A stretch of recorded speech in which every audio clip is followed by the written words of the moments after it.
एक हीरे की डील ने बनाया व्यापार जगत का हीरा। पहले डील में हुई थी 10,000 रुपए की कमाई। ऐसी है दुनिया के तीसरे सबसे धनी शख्स की कहानी। सफलता की कहानी तो सबने कही, मेरे पांव के छालों को किसी ने नहीं देखा। ये दुनिया का दस्तूर है, जब कोई सफलता की ऊंचाइयों को छू लेता है, तारीफों के पुल बांधे जाते हैं। लेकिन इस पूरी सफर में उसने क्या क्या सहा होगा, ये कोई नहीं जानता। आज हम एक ऐसे ही शख्स के बारे में इस वीडियो में बताने जा रहे हैं, जो दुनिया के तीसरे और एशिया के सबसे रिचेस्ट मैन है। सही समझा आपने, उनका नाम है गौतम अडानी। गौतम अडानी का डंक आज पूरी दुनिया में बज रहा है। दुनिया के कई देशों में उनके व्यापार का साम्राज्य फैला हुआ है। लेकिन अडानी इस मुकाम पर चुटकियों में नहीं पहुंचे हैं। इसके लिए उन्होंने काफी मेहनत की है, जिसकी शुरुआत होती है हीरे की पहली डील से। बकौल अडानी इस डील में उन्हें 10,000 का कमीशन पाया था। उस वक्त उनकी उम्र 19 साल के करीब थी। यहीं से इनके व्यापारिक सफर की शुरुआत होती है। महज 16 साल की उम्र में ही वो गुजरात से मुंबई चले आए थे।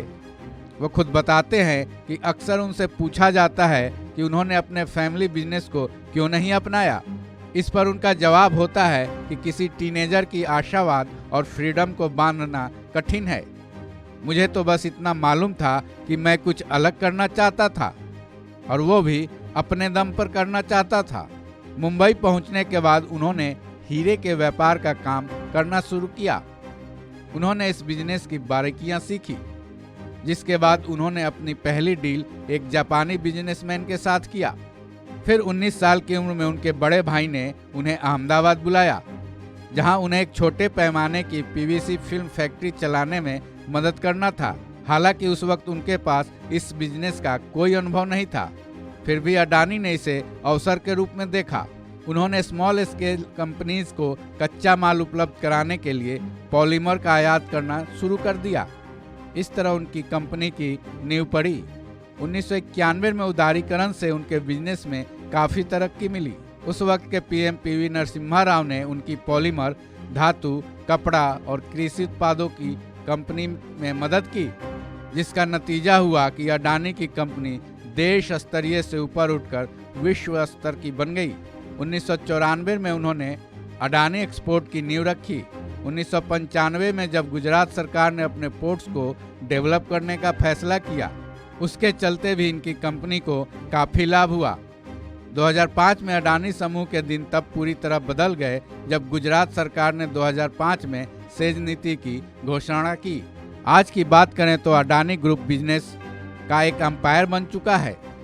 सौर ऊर्जा, पोर्ट्स, एयर कार्गो, लॉजिस्टिक्स, बिजली उत्पादन और वितरण, LNG, LGP terminal, city gas और पाइप्ड गैस बिजनेस, सीमेंट के बिजनेस में ये ग्रुप काफ़ी आगे है।